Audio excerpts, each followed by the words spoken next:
the worst part was I named everybody. I named Donald Trump. I named everyone who I thought was a co-conspirator at the time. So I named like Alan Dershowitz, Donald Trump, absolutely the Clintons.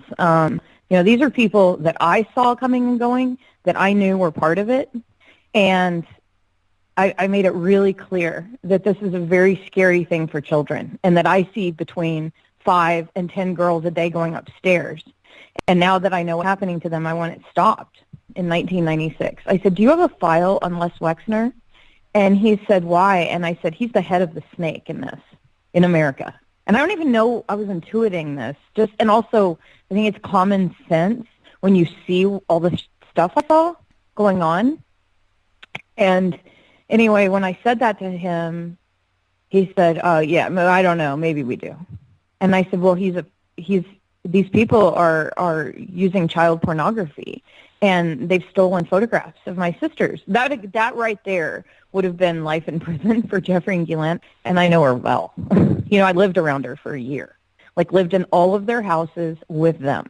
Oh, my gosh, that woman is the most dangerous asset for Israel that you can even imagine. I mean, she is so dangerous. And she grew up with the royals. She showed me all the photo albums. And when I called Ghislaine and asked why I couldn't eat there, she said, it's a Jewish country club. You're not Jewish. They're not going to serve you.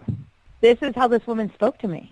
Yeah, this is how these people think, Whitney. They, honest to God, think their DNA is better than everybody else's. I swear to you. It was a theme all the time with them.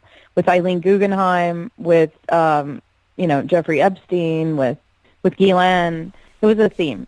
Jeffrey was a lot less horrible than Ghislaine as far as a human being, just being around her, because she was raping just as many children.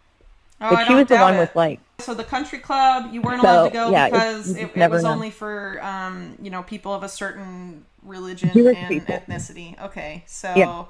That's unfortunate. Okay. And for a long time, I had a hard time with all Jewish people. I'm going to be honest with you. For a long time, I was I think it's all the Jews. I don't know, because my sister's like, Maria, it's just the ones you met. It's these people. It's just unfortunate that all the Jewish people I met also happen to be pedophiles that run the world economy, So it gives you a bad taste in your mouth. You do it right now. This is how they spoke to me, and I did it. And this is how the elite speak to their, quote, servants. They're I don't know, just the regular people who aren't Jewish that are allowed to eat at the country club. Aren't allowed to eat at the country club, sorry. It's a big part of it. It's a problem. Anybody who was not Jewish, and you're right about this, but the way they spoke about them, it was really horrifying. And it showed me a great deal about how these people truly believe that they're chosen to do something here. I don't know. It's unbelievable to me. I mean, and it was every one of them, the way they spoke. And one time I heard Isabel say to her mother, Eileen, Mommy, why do you call Maria a nobody? And she said, honey, Isabel, Maria is not a Jew. She is a nobody. Well, Ghislaine did make it very clear to me that Annie was very lucky to be able to carry a Jewish baby. That was another thing. She said she would have been so lucky. See, they constantly made it very clear to me. You can't eat at the country club because you're not a Jew. You can't, and I mean, it's like they get hit with a soccer ball in the gut. I've told every news network, and they go, oh, we can't talk about that. Of course, you can't talk about the truth, right? You can, but most people just won't. And I think it's a huge part of it, because this is a problem. This elitism is very deep, and these are the people pushing racism. These are the people pushing white. They're saying there's white supremacy, which maybe there is in some ignorant Southern hillbilly groups, but I don't know any white supremacists. But I know a lot of Jewish supremacists. They're all elites, and they're all connected, and they're one big group, and they are the biggest supremacists I've ever met. And the things they said about black people made me cry. Honest to God, it made me sick. I was like, I can't. And they make it very clear. They made it very clear that I was a servant because I was white. I was a white servant. Yeah. It was made very clear to me.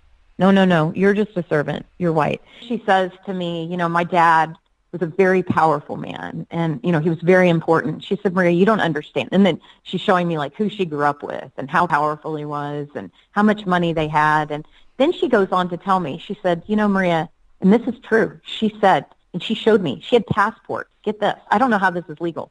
She had a passport, a French passport, an English passport, an Israeli passport, an American passport, and there was one other. I'm trying to think of what the other one was. And I was like, I thought you were only allowed to be a citizen like of 2 countries or something. I didn't know. And she's like, oh, no, because of my dad. I'm a citizen of all these nations.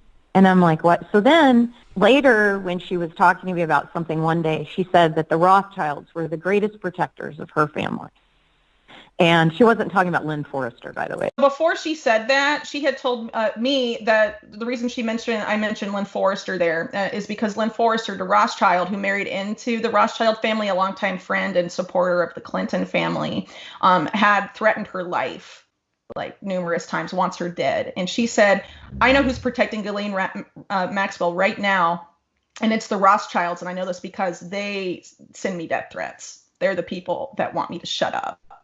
And she says she doesn't think that a lot of people have speculated because of how important Robert Maxwell was and how, enmeshed he was with the Israeli intelligence that, Ghislaine's probably in Israel. She says no, that she's in the UK and the Rothschilds are hiding her in England. And that's why she's untouchable. And that's why the story's dead. She says it's them. And I think people need to know that.